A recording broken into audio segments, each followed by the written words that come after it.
What's up, everyone? Welcome to the video. Today we're going to take a look at how to change the battery in this Buick Smart Key remote fob.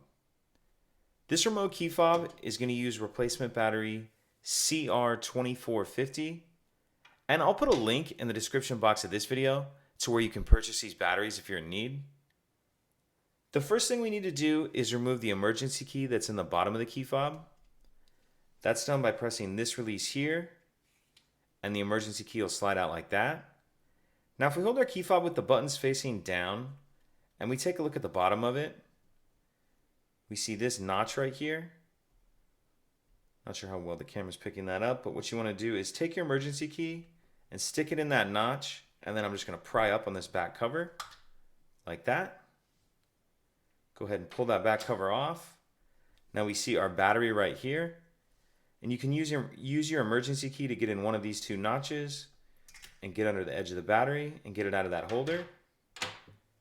Now we'll grab our new battery, and we want to make sure that we're installing that with the plus side up. And you kind of have to tuck this edge in here first, like that. And then it'll snap into place. Now we need to put this back cover on.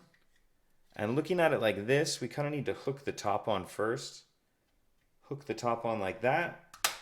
And then snap it on, slide our emergency key back in, and that's it. If you have any questions, please let me know. If you could take a second to like and subscribe, it helps us out, and I'd appreciate it. Thank you.